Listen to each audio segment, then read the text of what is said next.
Assalamu alaikum wa rahmatullahi wa barakatuh. This is our second dars in the series of Fiqh of Ramadan. And last week we started off talking a lot of issues regarding Zakat. And most of that was, and I'm pretty much following, and this is, inshallah, a faithful summary of a simple Zakat guide by Joe Bradford. And inshallah, let's see here. Okay. So with doing the summary last time, I think I had some problems with the PowerPoint, but this time, inshallah ta'ala, everything is, alhamdulillah, figured things out. And so I'm just going to begin with a brief recap, inshallah ta'ala. Bismillahir Rahmanir Rahim. Alhamdulillah wa salatu wa salam ala rasulillahi amma ba'd. اللهم انفعنا بما علمتنا وعلمنا ما ينفعنا وزدنا علما إلى علمنا اللهم آمين. So first of all, just to recap, the talking about zakat, because it's so common for us to pay our zakat and distribute it during the month of Ramadan and afterwards. But of course, as a reminder, from the wisdom of zakat, and the highest wisdom of that is gratitude. Just as one of the highest stations of all ibadah is gratitude. When the Prophet ﷺ, when he was praying in the middle of the night and his feet were bleeding, and Aisha radiallahu anha, she asked him alayhi salam, why do you do all this prayer, and Allah subhanahu wa ta'ala has forgiven all your past and future sins, as Allah has revealed in Surah Al-Fath. But the Prophet ﷺ responded by saying, أَفَلَا أَكُونَ عَبْدًا شَكُورًا, shouldn't I be a grateful slave? And so a lot of ulama, they consider shukr, gratitude, to be among the highest levels, if not the highest level of intentions when you are performing a worship, one of the highest catalysts for worship. And so when it comes to zakat, when we want to give our zakat, when we think about that, what should we be thinking of when we are doing that? We should be thinking of first of all, how grateful we are to Allah subhanahu wa ta'ala for giving us money that we are able to give to others, for giving us money that we are able to, help our families with, maybe help neighbors, help, extended family, help the community with. So this is, a great thing, and to provide for ourselves a comfortable living, insha'Allah ta'ala. So gratitude being the number one thing. Also, we talked a little bit about the nisab, and of course where some of these terms came from, the dirham and the dinar. And there's always a bit of dispute about how the nisab is calculated. Should it be through gold or silver? And the way that it's done by silver, you ultimately come out to about $313, not much, very small amount. And then by gold, you come out to nearly $5,000, depending on the calculations there. And so, for example, many organizations like Islamic Relief, their nisab is at $4,995 or something like that. So about $5,000 for the nisab, and holding this amount is for 1 year, and that you have to hold this amount. And 1 year is one lunar year. Of course, we're talking about 354 days. And if you happen to be a farmer, then that would be by harvest day, and the day that you pick and the day that you harvest all your crops, Yawm Hasadi. Now, the basic rule for zakat and what is eligible for zakat is what you own and control, and also what is liquid and you have easy access to. So just going over some things, as one hadith, the Prophet ﷺ states that a Muslim is not obliged to pay zakat on his horse or his servant. So personal assets, you do not calculate those.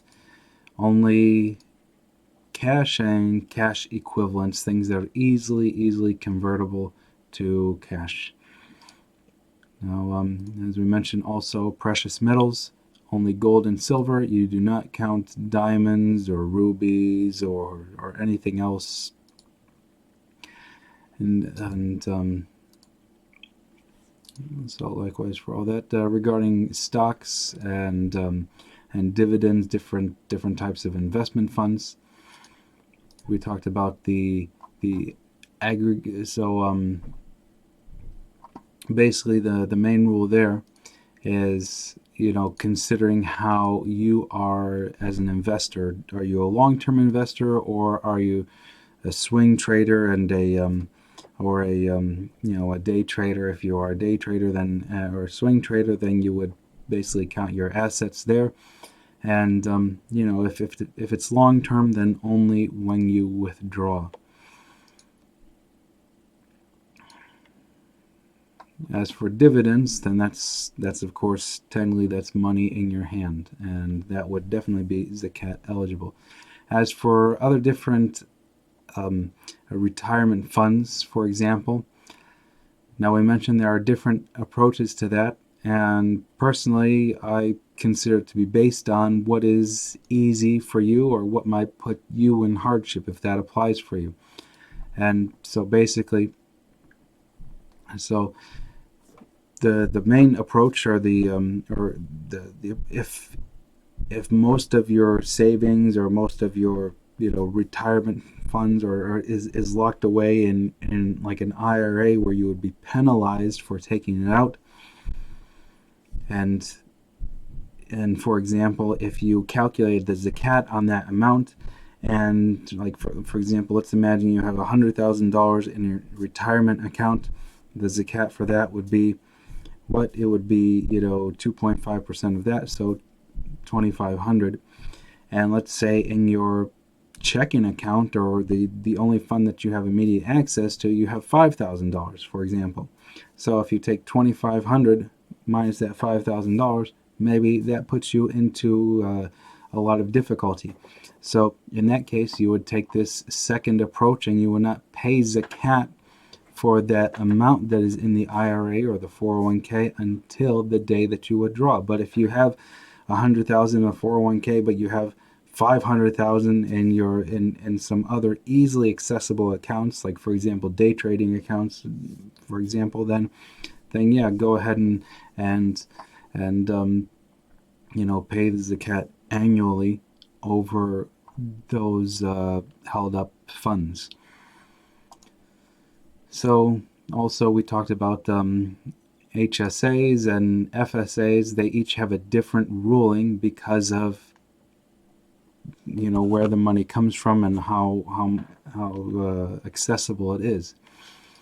Now, ultimately going down to we're repeating the same principles over and over, and that's what we talked about as well. Good debt. If someone is indebted to you, if your neighbor owes you $1,000, for example, you lent them $1,000 for some repairs or renovations, this or that, and that it's very, very easy for you to collect. Maybe this was a couple months ago, and it's easy for you to go there and collect. Then you would consider that good debt, and you would add that and calculate that into the amount liable for zakat. Now, when it comes to real estate and business inventory, remember your own residence that you live in, you would not pay the zakat on. Only homes that you have for sale, you would on that the market value. But as for passive investments, that would be considered like a long-term investment. Homes like a vacation home. As for and so you would not pay zakat for that until you sell it. Now, rental property, that's you're only paying for what you collect. As for business inventory, then we talked a little bit about those rules. You add up the value of how you sell it. If you sell wholesale, then the wholesale price. Otherwise, the retail price, and that which is available for sale and not under some other contract. So now we're getting into new territory, and inshallah ta'ala, that was the recap for those that are just tuning in right now. So now we're going to talk about a little bit more detail about where the money comes from that you are paying zakat with. So it's like you are baking a pie. You know, when you think about the wealth that you gain and that you accumulate, that Allah subhanahu wa ta'ala decrees for you, and what you use for it, you know, ultimately, you know, it's just it's amazing. I'm going to use a different analogy now. There's a book I'm reading right now. It's called The Plant Paradox. Excuse me. Spit on my gum. It's called The Plant Paradox, and the author, you know, we know the famous statement, "You are what you eat," for example. But the author in this book, he says, "You are what you ate."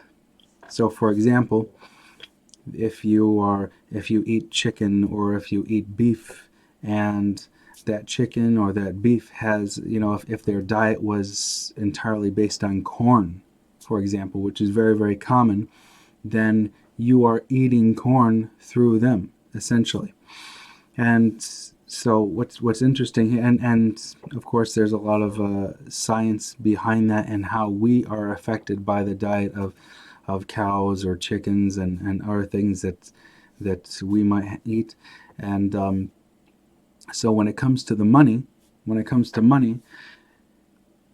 many of us, we might think very, very simplistically, just looking at, you know, the actual numbers on the accounts and that sort of thing, while forgetting how that money comes from. And for example, the Prophet ﷺ, one time he mentioned the example or the likeness of a man who is in the desert with his arms raised and calling out, "Ya Rab, Ya Rab," oh Allah, you know, and asking Allah subhanahu wa ta'ala for help and for aid. And the Prophet ﷺ said, وَمَلْبَسُهُ حَرَامٌ وَمَطْعَمُهُ حَرَامٌ فَأَنَّا يُسْتَجَابُ لِذَلِكَ. You know, he said, the Prophet ﷺ said, you know, that his ma'kal and his mashrab and you know, everything that he put inside of himself was forbidden, was from a haram source, and his clothing was from a haram source. How was that? Because his money originally was haram, and he used that haram money because of you know, maybe haram dealings or haram product or haram business that he was selling. Then using that money to you know, live and sustain oneself off of it, the ether of that, you know, goes by a long way, and the blessings of that, you know, are completely and totally deprived. And so when we think of our wealth, if we imagine, you know, baking a pie, for example, is this pie that we're making it, is it something that's, you know, are we putting poison in it? Are we giving poison to our relatives? Are we giving poison to the society when we donate? Are we giving poison to ourselves, killing ourselves slowly and softly while not even realizing it? Or is it something that is wholesome and the ingredients are 100% pure, and we can eat of that wealth and give that wealth to others with a completely clear conscience, knowing that it is something that it's going to be a source of barakah from Allah subhanahu wa ta'ala. So let's look at some examples, or let's look at what actually do we do with wealth that we know came from a haram source. So and what sources are forbidden to deal with. When it comes to different sharikat, and for example, whether it's you know, working for them or owning stock from them or buying stock from them, the general rule that many ulama have embraced is the 5% rule, is that as long as 5%, or as long as, you know, for example, some companies or some different groups. They have a vast myriad and huge variety of different sources of income, or different sources of their business. Take Walmart, for example. There's probably 100,000 different things on the shelves of one single Walmart store. Allah subhanahu wa ta'ala knows best. Maybe 10,000. I have no idea.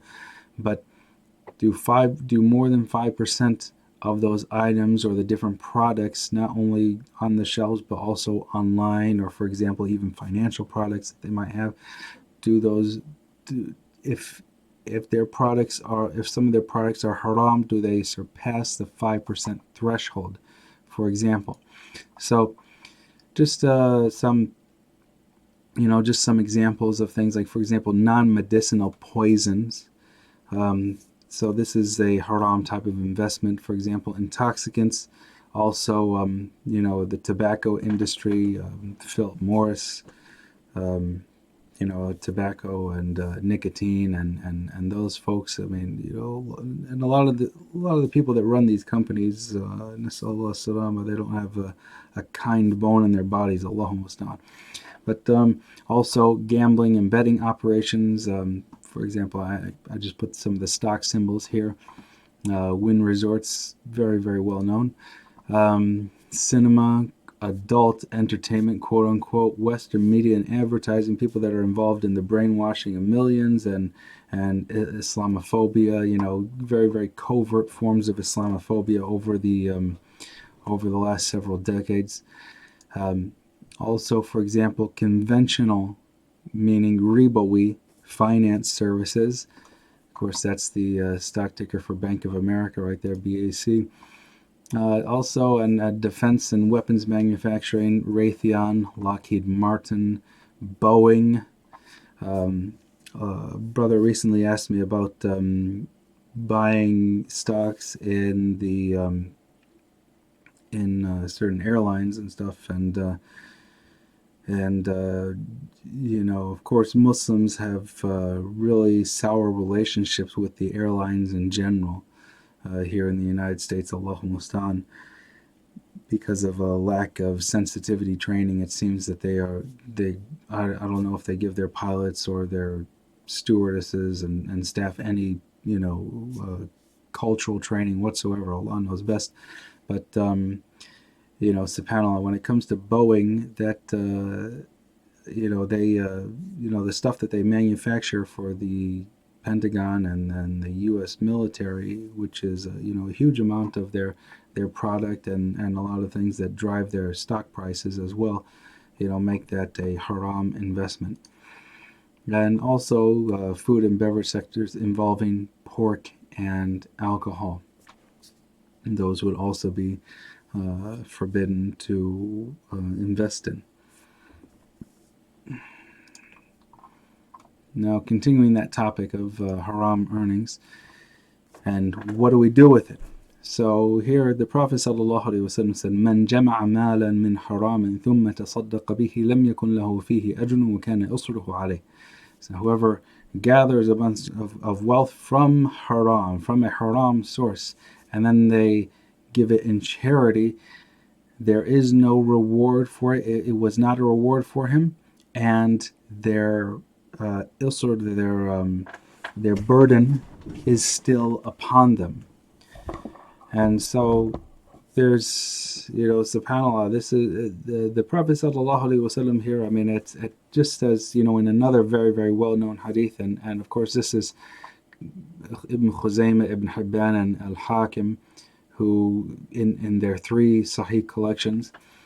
But likewise, the Prophet ﷺ once said, أَيَنْهَاكُمُ اللَّهُ عَنِ الرِّبَى ثُمَّ يَقْبَلُهُ مِنْكُمْ. Would Allah subhanahu wa ta'ala forbid you from riba and then accept it from you?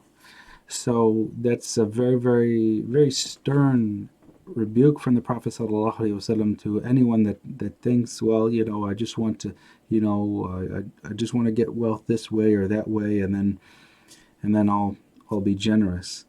There's,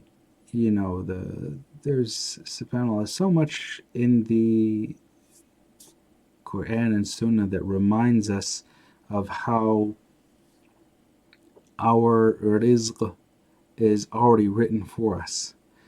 And, that it's written for us, so we just have to seek it. We can either get that same amount through a halal means, or we can get that same amount through a haram means.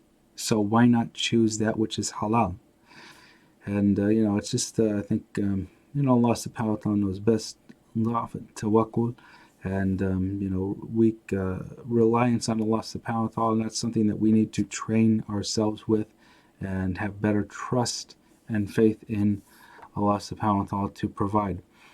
So what do we do with like, for example, if you have money from a haram source, and this is kind of going on a little tangent here, what do you do with that? Because because that's kind of like, it's like a poison that you're carrying. Remember that you don't want to spend it on your family. You don't want to spend it on yourselves. You are making tawbah, you're making repentance from that haram money. So what do you do with it? If it's not something that that you are required to, or that is necessary for your survival at the current moment, then what do you do with it? So basically, there's no hard and fast rule. But the ulama have mentioned three different ideas. One is like civic improvements. Some even say, like, for example, building toilets. Just as symbolic of where the money came from.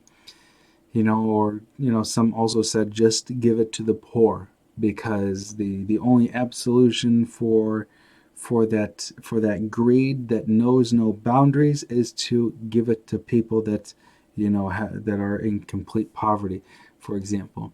And others said that you can give it to zakat eligible groups that we're going to get to very shortly, inshallah ta'ala, but it would not be considered zakat. And that's one thing that they all agreed upon, that it would not be considered zakat. So as for someone who is in an industry or field or business where all of their earnings are from a haram source, do they give zakat or not? Allah subhanahu wa ta'ala knows best. I have not asked that question, but if someone has that question, I can look it up, inshallah ta'ala. May Allah subhanahu wa ta'ala preserve and protect us all, and guide us to purity. Ameen. So also okay, non-dividend equities from those sources. This is a formula in case someone has stock in some of those companies, for example. These are just a couple of formulas for how to work that. You can see on the screen what the total prohibited income plus the interest, and then that will be divided by the number of shares issued times the number of shares owned, for example. So that's and earnings on dividend distribution, the prohibited income over the total income times the dividend received. So if anyone has questions over that, they can email me further for a further breakdown and some examples, inshallah ta'ala. Now, a different kind of haram product are fixed income instruments, bonds, margin accounts, savings accounts, money market accounts, CODs, some 529 accounts, or CDs. So these, because the reason why these are forbidden, of course, is because that is you're basically gaining money off of a loan, and that's the money gained is interest, which is riba. Pure 100% riba. The purpose of a loan, in Islam and under the heavens is only to benefit others, is a form of helping someone out. A loan should never be seen as an investment. So like these payday loan businesses and stuff like that, loan sharks and stuff like that is nasallallahu salam. Very it's a very forbidden industry, no doubt.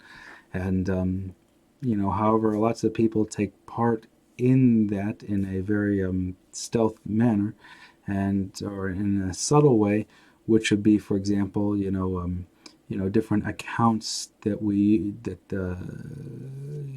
in society we use as investment accounts, where part of that money or even all of that money goes to, for example, treasury bonds or bonds from different companies, whether it be Microsoft or Walmart, whatever it might be.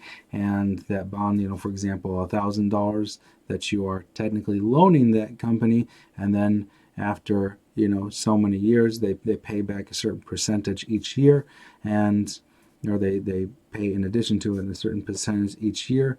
And that's the way that sometimes some people use that to beat inflation, so to speak, and to double their income over time. However, as the qaida, this is qaida with some of the fuqaha, كل قرض جرى نفعا فهو ربا. Every loan that procures some benefit from it for the lender, then it is riba, for example. And so that's why, like, for example, even if you loan something to someone but they give you something as collateral, you cannot benefit from that collateral. That would be taking extra. If they give you, and a lot of the fuqaha, they use an example for that being like a cow, for example. If someone, if you lend someone $1,000 and they give you their cow as collateral, you can't milk the cow and feed your family with it, because then it's like taking interest before and on top of what they pay back to you from that loan.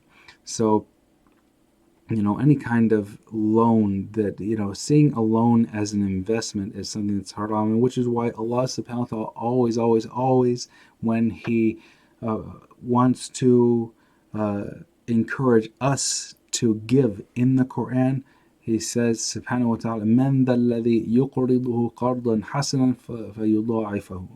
Or many different ibarat mukhtalifa jiddan, throughout the Quran, where Allah subhanahu wa ta'ala asks, who's the one that's going to give a goodly loan to Allah so that He would multiply it for them? So Allah subhanahu wa ta'ala tells us that lending investments, that's haram between you, but it's good with one who is better and gives more, and that is Allah subhanahu wa ta'ala. And how do we give the goodly loan to Allah to get more back in return? That is sadaqah. So a couple different rules here. A couple because frequent questions. What happens if you're required by your employer or by law to or you simply did not know about, for example, a 401k that your employer had for you with matching funds, but that 401k turned out to be mostly haram products, like maybe stocks in Raytheon or whatever the case may be, or maybe their company itself, if you left their company and their company was, had some, shubahat or haram elements. So you would keep the principal and absolve the earnings, and absolve is, keeping the principal, the zakat liable principal, which the original, and then as for what it gained over time, then you would absolve that, either giving to the poor or to zakat eligible groups or to civic improvements. I prefer giving to the poor, Allah knows best, but it depends on what's needed at the time. Now, what if someone gave you a gift?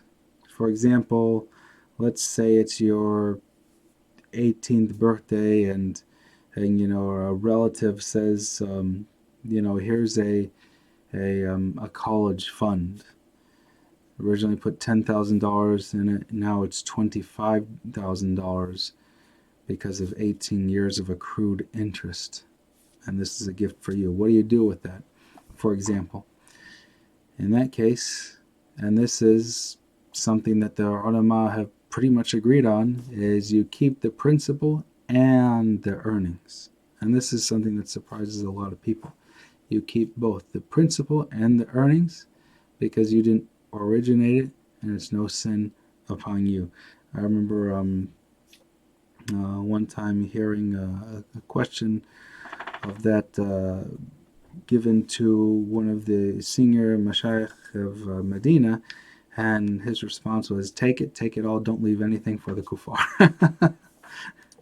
And so now when we go back to calculating how to do the zakat, how to actually give the zakat, where do we give it from, and how much, are we actually liable for a zakat, and one precursor here, or just as a note, is there's no, when it comes to zakat, you don't have to be precise. You can give a little bit more. And for example, it always kind of surprises me when people are really calculating down to the penny their zakat, and it's you can round, do it in your head and round up whatever, and so that's if you're someone who can give zakat, then Allah subhanahu wa ta'ala has made you wealthy and giving you the ability to give. So it's not something that needs to be right on the penny. And so anyway, but for those that maybe they've had, for example, then a little bit more than the nisab, like we heard earlier that the nisab is $5,000 approximately, and let's say that their wealth is hovering between 5,000 and 7,000, for example, throughout the year, or maybe around 10,000, for example, and they want to be absolutely sure that they owe zakat, that zakat is liable on them. So one thing that when explaining zakat, always we just say that it is 2.5% annually of your excess wealth. What do we mean by your excess wealth? Do we mean taking out the furniture and the home and the car and stuff like that? That's part of it, but we also mean taking out expenses, liabilities, and debts. So this is Uthman ibn Affan radiallahu anhu. He once said that this is the month of zakat, talking about Ramadan. So pay your debts that you owe to others, and then pay your zakat after that, after you pay the debts. Just like when it comes to inheritance, min ba'di wasiyatin yusa biha aw dayn. After a wasiyah or debt, when someone passes away, the very, very first thing, if they leave $100,000, if they are in debt to someone else for $20,000, before you give anything to relatives, before of course, the first thing that you do is the money for burial, but after that, you pay off all liabilities, and then whatever's left after that, then you look at the wasiyah and the inheritance. So, first of all, deductions from your zakatable assets. Those are deductions if they are due now. You have for example, they're due now. You can pay it now, but you have a window to pay it, for example. Just a moment. I need to I forgot my water bottle. I'll be back in just a minute.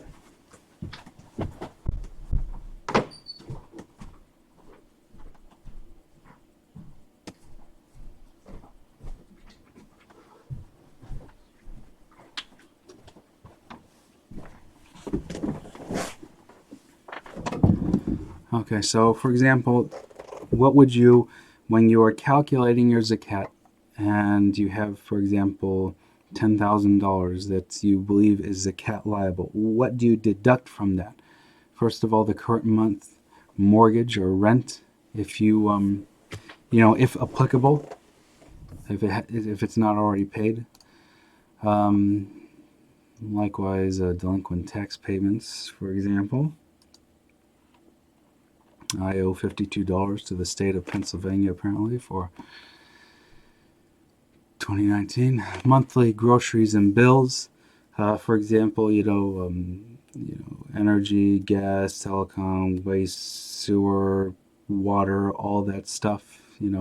Calculating that, adding that, what would you normally spend in a month if you haven't paid those already? Also, insurance payments, for example, debt owed to others that's due now. For example, go back into that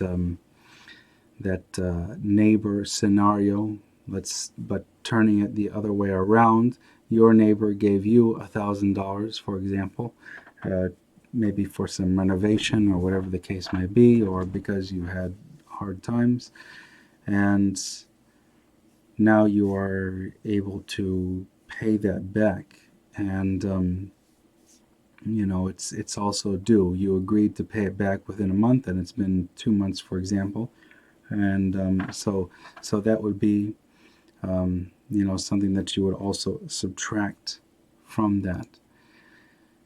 And so once you've subtracted all these things, and depending on let's say that if you have, for example, $10,000 that you believe is zakat liable, but if all of this, for example, adds up to $5,000, then you would basically just be at $5,000, which is right at the nisab, and you would take 2.5% of $5,000, for example.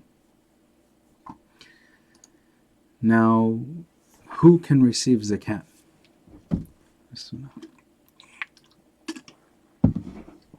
Who can receive zakat? How can we pay them? This goes back to the ayah of the Quran, which should be coming up here. Where is it? There it is. Okay. Wrong order. Allah subhanahu wa ta'ala says, إنما الصدقات للفقراء والمساكين والعاملين عليها والمؤلفة قلوبهم وفي الرقاب والغارمين وفي سبيل الله وابن السبيل فريضة من الله والله عليم حكيم. So that translates to roughly that إنما الصدقات, that truly sadaqah, and this is referring specifically to zakat, without any doubt or dispute among the scholars, is only for, and Allah subhanahu wa ta'ala lists 8 different classes: the fuqara, which are the destitute, the homeless, basically, and that are not working. Maybe they're disabled, or who knows, maybe due to sickness, even it could be addiction, or even bad choices in life, whatever the case may be, or kicked out by relatives. They are destitute. Wal masakin, which is generally masakin is usually defined as the working poor. Wal amirin alayha, those who are collecting the zakat. And even during the time of the Prophet Muhammad sallallahu alaihi wasallam, he sent out individuals to collect zakat from different tribes. For example, wal mu'allafati qulubuhum, and that means those that whose hearts you want to incline and bring towards Islam, or bring towards righteousness, or maybe to remove some harm from them, and this is kind of a controversial aspect about zakat, because a lot of times it's understood as being given to non-Muslims to incline their hearts towards Islam. However, Allah subhanahu wa ta'ala knows best. But the way that, for example, during the time of the Prophet Muhammad sallallahu alaihi wasallam, there was this one guy. I don't remember the whole story, but the Prophet sallallahu alaihi wasallam used to give him money from the zakat. He was not a Muslim, but simply so that he would not harm the Muslims in any way, if I understand or recall correctly. And then after the Prophet ﷺ passed away, and And of course, during Abu Bakr's time, he united the Muslims again. And then during Umar's time, with lots of great accomplishments, Omar stopped giving. He stopped offering to zakat to this man, and when he complained, Omar said, "The Prophet ﷺ gave you zakat at a time that we needed for when we were weak, and you could have harmed us greatly, but now we are strong and you cannot harm us at all."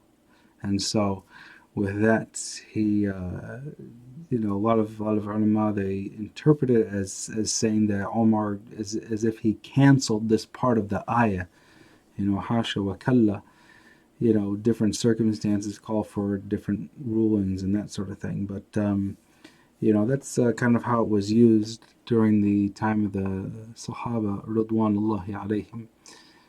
But it's difficult to find analogies for that nowadays. Allah Mustan. I mean, there are lots and lots of people that are trying to harm Muslims and Islam nowadays. But would they back off if they were offered a sum of money? Allah Subhanahu wa Taala knows best. Allah knows best. That might be something that people that distribute zakat. I mean, that's something that they could look into. But subhanAllah, the fuqara and the masakin of the Muslims are more than enough to try and alleviate their conditions. Allah mustaan.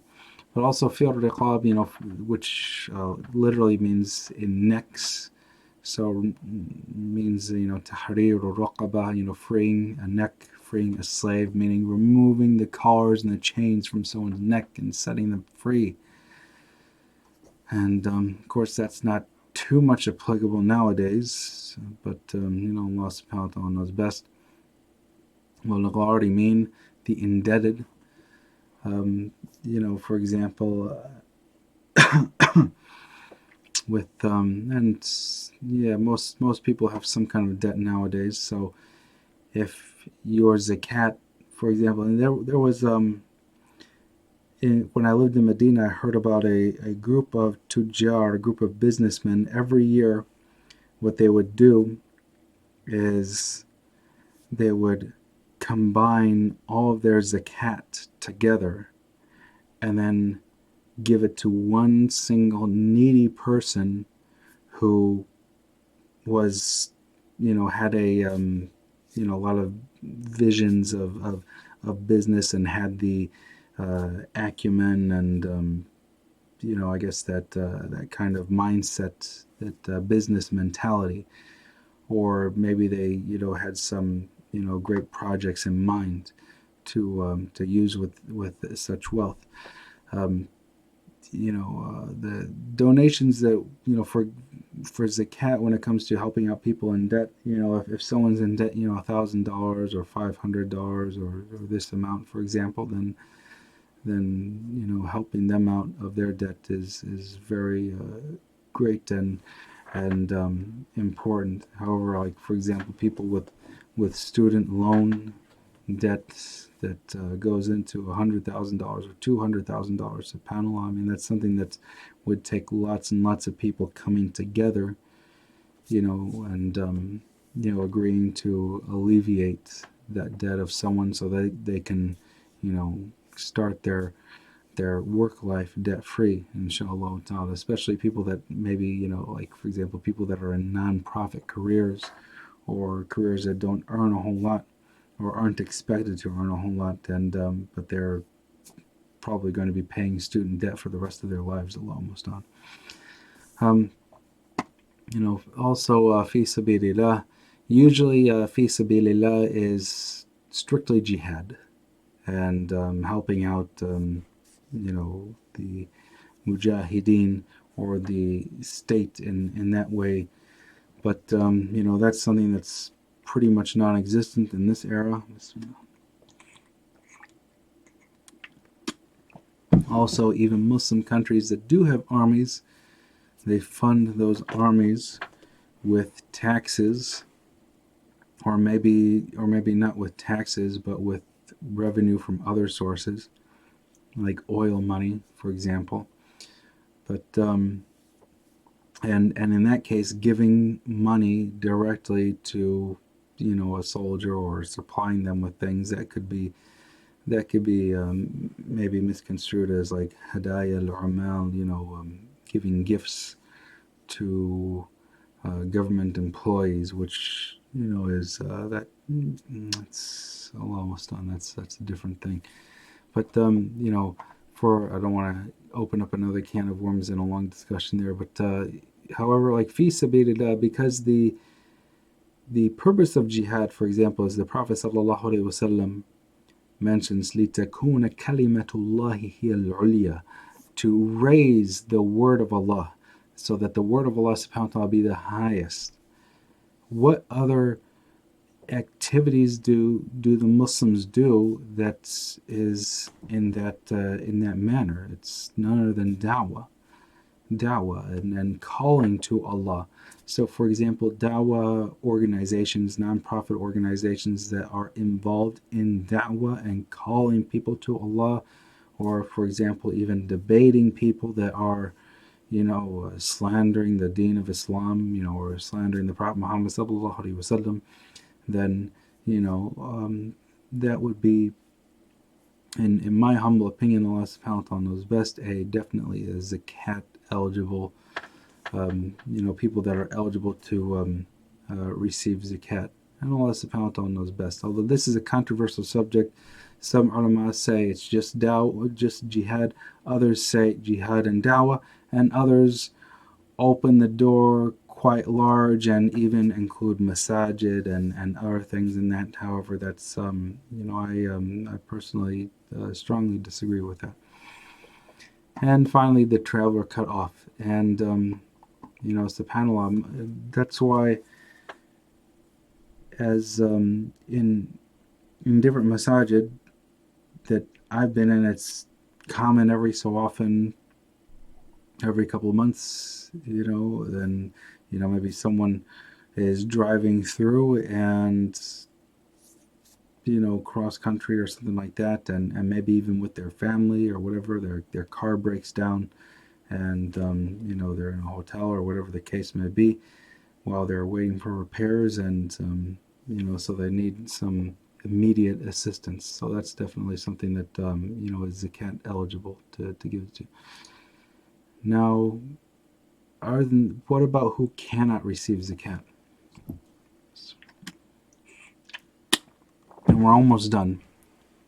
I have one more slide after this, in case you're wondering. One more slide. So, who cannot receive zakat? Usul and furu'. What does this mean? Usul means roots, and furu' means branches. Your usul, your roots, would be your parents, their parents. So parents, grandparents, great-grandparents. Your furu', your branches, would be your children, grandchildren, great-grandchildren. Also, anyone that you are obligated to provide for always. For example, if you're a man who's married and with children, you're obligated to provide for your wife and kids. That's so you cannot give your zakat money to them, for example. However, step relatives and in-laws you can give to. Also a husband. For example, if you're a woman and you're wealthy, for example, maybe a businesswoman or whatever the case may be, or you have whatever the case may be, and but your husband is not. He is working poor. He's providing. But essentially paycheck to paycheck, and so then it would be possible and permissible to give to the husband. And this was actually Zainab, the wife of Abdullah ibn Mas'ud, used to give her zakat to her husband. They asked the Prophet ﷺ about that, and he said that she has two rewards: the reward of sadaqah and the reward of qaraba,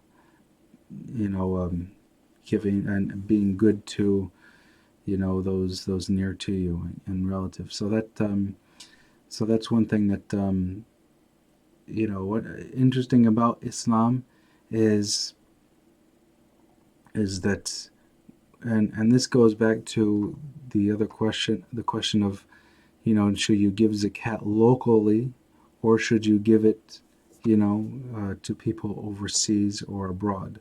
And for example, different nonprofit organizations are giving to those overseas and helping out overseas, or sending to relatives abroad to distribute, in some ways here or there. It's always best to take care of the needy that are closest to you first before branching out. Because otherwise, if, for example, if someone, it would be really strange if a poor person, or if someone came to you asking for money, for example, while you knew that they were, married to, or for example, one of their very, very close relatives was like a multimillionaire. So it's important to take care of those closest to you first, and that's kind of the purpose of family. That's why we recite that first verse from Surah An-Nisa every single Friday. واتقوا الله الذي تساءلون به والأرحام إن الله كان عليكم رقيبا. And so it's important to take care of your own family first, and those that are close to you first. But if they are all in, good condition, then branch out locally, neighborhood, and then the greater community, and then, also to the world community. But I'm talking strictly about zakat. As for sadaqah, then there's, very, very little limits on that. Give sadaqah to any and every good cause if you can. But one thing about zakat, it's generally speaking, it's not allowed to give to non-Muslims. Also, not allowed to give to wealthy, and not. And as for distant recipients, the story here, I goofed up on this slide a little bit. Generally, first of all, the four madhabs, the Hanafi, Maliki, Shafi, or Hanbali, they strongly, strongly discourage, or some even forbid, giving zakat abroad or long distance if there are needs locally. And because, for example, while groups are raising money for poor Muslims in Burma or Syria or these different countries. There are groups raising money for them. Somalia, they're raising money for them all throughout the West. But there are poor Muslims in our cities. Is there anyone raising money for the poor Muslims in our cities? Poor Muslims in Pittsburgh? Is anyone going to be donating money to the poor Muslims of Pittsburgh from New York City? Are Muslims, wealthy Muslims in New York City, going to help us out? Or the poor Muslims in Pittsburgh? Are wealthy Muslims in Saudi Arabia or Dubai or you name it? Are they going to help out the poor Muslims in Pittsburgh? No. That is solely and squarely our responsibility. So give zakat locally. And of course, ask the masajid, are there local needs? As for the story of Umar and Mu'adh, radiallahu anhu, Mu'adh ibn Jabal, during Umar's time, he brought a third of the zakat of Yemen to Umar. And Umar rejected it, saying, I didn't command you to be a tax collector. I told you to take from their affluent and to give to their poor. Just that. And so Mu'adh, his response was, if there was any person in Yemen that would have accepted this wealth, I wouldn't have brought you a thing. But no one accepted it, so he, brought it to Medina to be distributed from there. Medina was the capital of the Muslims at that time, and especially during the time of Umar, lots and lots and lots of people were coming in. But after that, the next year, Mu'adh brought half of the sadaqah of Yemen to Medina, and the following year, he brought all of the sadaqah of Yemen to Medina because no one in Yemen was accepting it. Because, mashallah, tabarakallah, Allah subhanahu wa ta'ala blessed them greatly, and their own ta'affuf, not wanting to take from that money anymore. So that's so actually, when it comes to actually giving the zakat, the general rule is cash is king. That's what people love the most and what they would probably find the most beneficial. So when it comes to the zakat of money, you should give through money. As for inventory, for example, as a businessman, the ulama say that you can give via inventory. However, we'll get to that. And when it comes to livestock and crops, then preferably livestock. As for crops, and depends on how it's preserved, right? And then as for precious metals, then money, of course, is definitely preferable. But however, let's say you have more the value.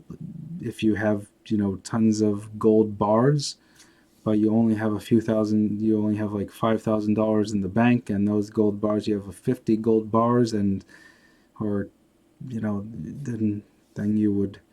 can donate 1/40 of that, 2.5% of that gold, for example, because it's worth a lot more than the money that you have to be able to give the zakat just by money alone for the value of that gold. Now, one question is, can taxes be considered zakat? No. That's the simple answer, no. And, it's actually one of the signs of the Day of Resurrection, or one of the, or in one hadith, the Prophet ﷺ mentioned 15 signs which, if they appear in the ummah, then halla alayha al-bala, then great tribulation is gonna come to them. And among them is when the zakat becomes maghram, then when it becomes like a debt, which is whether it's whether we see the giving zakat as if we're extremely stingy about it, or also that it's just taken out automatically and like as if it's being given as taxes. So that's something that and many ulama have spoken against that in a lot of ways. But so going back to inventory, ikhraj al-qima. So some ulama forbade this, but others allowed it, and it also ultimately goes back to maslaha, what's in the best interest. If you fear that, whether we're talking about giving an inventory specifically, or even you have cash and you see a poor person or someone who's working poor, but you have strong suspicion that they have like a gambling habit or drug addiction or something like that, or they spend their money on frivolous things. They're going to, they have difficulty paying rent, but if you give them $1,000, they're going to buy a bunch of Fortnite skins or something like that. Or video games, and then the next month they're going to be asking for help on rent again. Then in that case, you can, if you know that they're going to misuse the money or have reasonable suspicion based on past patterns or whatever that they're going to misuse it, then you can give, in the form of something that would be more beneficial for them, essentially spending the money for them, inshallah ta'ala. So that's the last thing I wanted to mention when it comes to the issues of zakat. And Allah subhanahu wa ta'ala knows best. Whatever I've said of right is from Allah, and whatever I've said of wrong is from my sinful self and shaitan. Subhanak Allahumma bihamdika ashhadu an la ilaha illa anta astaghfiruka wa natubu ilayk. Inshallah ta'ala, we'll see you again on Friday for our weekly Jummah reminder. Inshallah ta'ala. Assalamu alaikum wa rahmatullahi wa barakatuh.